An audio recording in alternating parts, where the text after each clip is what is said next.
Welcome to Diecast Restos. I'm Jason and this is a Matchbox MB234 Mercedes-Benz 600 SEL.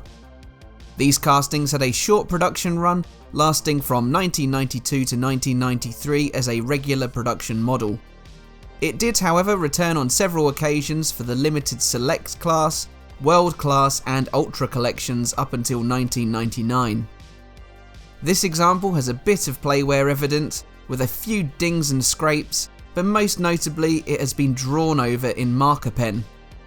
Thanks to this, I managed to get it at a slightly reduced price of £8, or around $11 at the time of recording. Here's how a mint and as such much more expensive version looks, and this is the real 600 SEL of the era. Mine though will be based on this colour scheme with matching wheels.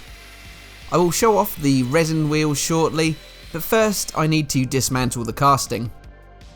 The two-tone effect of these early to mid-90s Mercedes is achieved by painting the base and lower portion of each side of the body the same colour. The steering wheel on this plastic interior has been bent downwards, but bending it back again seems to fix the issue. Each door and the retaining metal spring are then removed before I pop out the windscreen that is loosely held in place by a rooftop protrusion. Here's the extent of the damage caused by the markers, but that should come off easily enough. The grille is also a plastic component and I use my screwdriver to poke it out.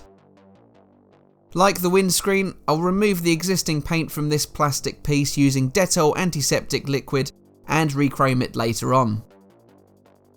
So with all the parts laid out, I can now begin restoration and then my customization. This model is based on Mercedes' W140 designation S-Class family of vehicles, which began production in 1991.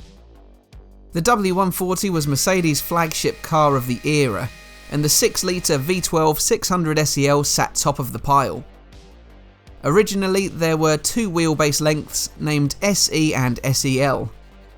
The V140 designated long wheelbase SEL measured in at 5.2 metres, 10 centimetres longer than the SE.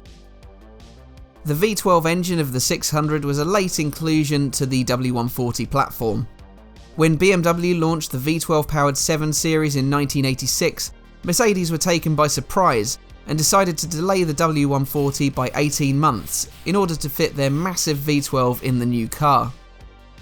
In 1993, all Mercedes models received a name change, and the 600 SEL became known as the S600 Long. These are the resin wheels I mentioned earlier. Now though, it's time to strip the paint.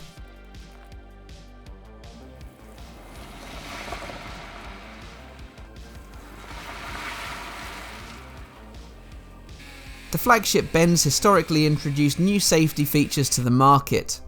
The W140 was no exception. It distributed greater braking power to the rear on the V8 and V12 models, shortening the stopping distance.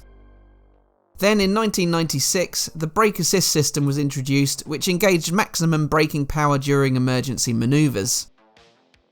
Electronic stability programming launched in 1995 on the S600 Coupe, while xenon headlamps were also revealed that year. In 1996, seat occupancy sensors, side airbags and automatic wipers with rain sensors were introduced.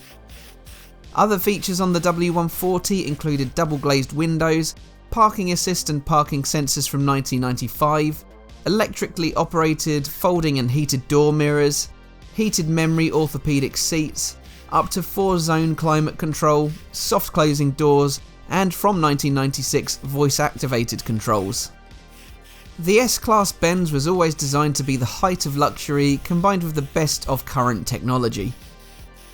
The W140 was replaced by the W220 in 1998, while the coupe version had already been renamed to the CL class in 1996.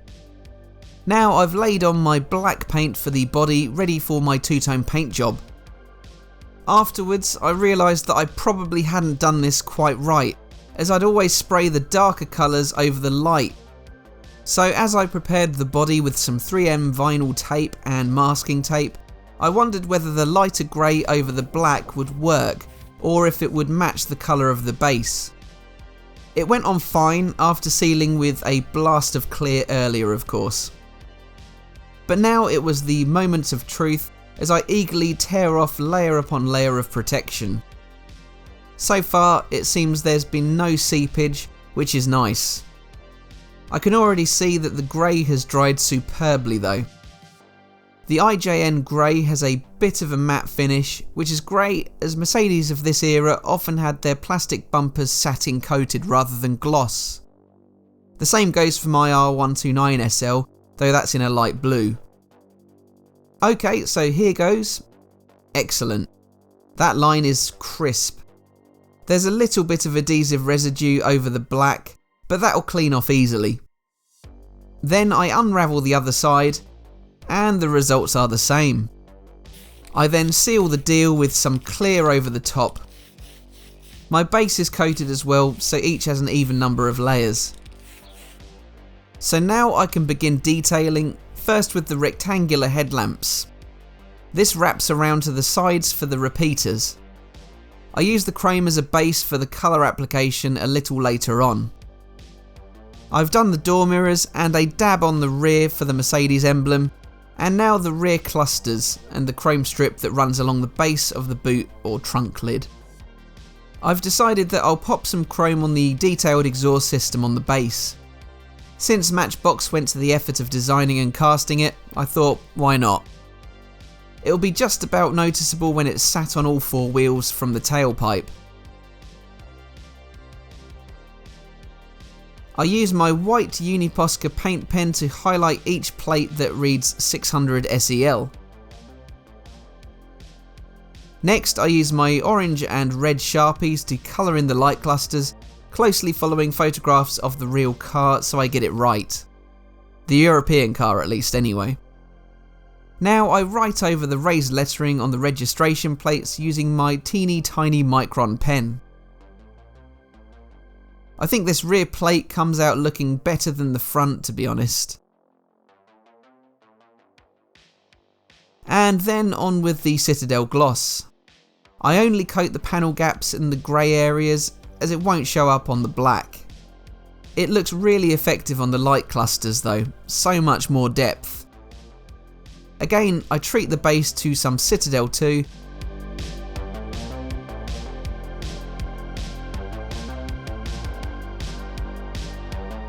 Just a splash more on the front bumper, then I can reattach my plastic grille which has been coated with Molotow. I did miss a bit of detailing here though, between the slats of the grille. I realised this after I put it back together, so you'll see me revisit this in a minute. And so here are all the main components for the reassembly of my 600 SEL, including my undetailed grille. The window piece, minus all that marker pen, is inserted first. Then I take the washed interior piece with its realigned steering wheel and place that in position. Finally, the base, complete with custom wheels and tyres already attached, is fitted and is secured with a screw. Oh, and here's me filling in that missed grille detail. My bad. Anyway, this is how the Mercedes-Benz 600 SEL by Matchbox looked before I tackled it. Someone had gone to town on creating some dodgy marker pen privacy glass and decided black turn signals and brake lights were also required. Due to this model's short lifespan, it is pretty rare for a mass-produced 30-year-old toy. As such, I paid a small premium to get one that wasn't in great condition, but here is my interpretation of the 600 SEL. I've always liked this black on grey colour combo on early 90s Mercs, so I knew what I'd do with this casting before I'd even got one. The period-specific 1992 Mercedes Alamac wheels are spot on for this casting, but they could perhaps do with being a bit smaller in order to fit more rubber. The windows cleared of all remnants of marker pen following a Dettol bath, and gentle exterior detailing really set off this casting. I think the lights at the front in particular are some of the best I've done yet, thanks to a Molotow, Citadel and Sharpie combo. I'm really pleased to have finally got my hands on one of these rarer models that I always wanted as a kid but could never find. Now I've got a specced out one. Please leave us a like and a comment, and subscribe if you haven't done so. Anyway, that just leaves me to say thanks for watching, and I'll see you again for the next one. Bye for now.